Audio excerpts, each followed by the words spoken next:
We love reading. Today's story is Koel Bird Fees. A crow, an owl, and a Dr. Quail lived on a big tree.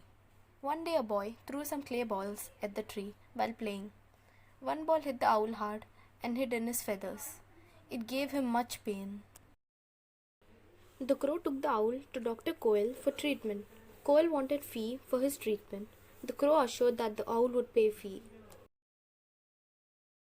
Then Quail advised the owl to sit in a pot of water for an hour. The owl did so. Finish. The clay dissolved in water and owl's pain is disappeared. Next day, when Dr. Quail asked for fee, the owl refused to pay and flew away. Then Dr. Quail asked the crow, I don't have anything to pay. Instead, I will hatch your eggs, said the crow.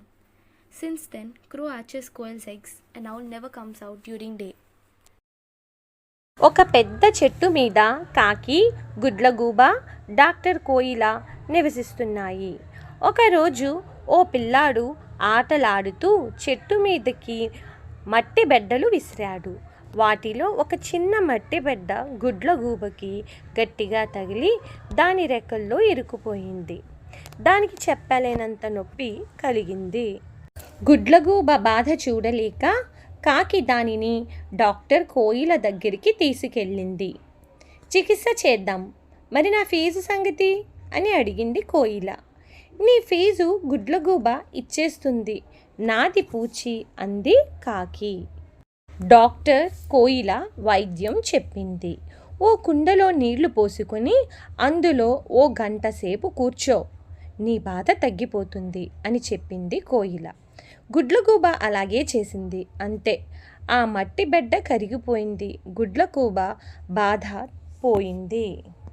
మర్నాడు doctor కోయిల గుడ్లగూబని తన fee అడిగింది.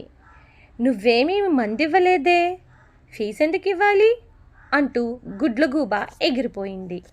Doctor కోయిల కాకిని అడిగింది.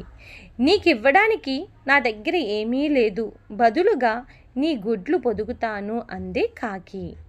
అప్పటి నుంచి కాకి కోయిల గుడ్లు పొదుగుతూ ఉంది. గుడ్లగూబ పగలు బయటకే రావడం లేదు. After reading the story, please fill the Google form which was given below in the description box and check your scores also. Thank you one and all.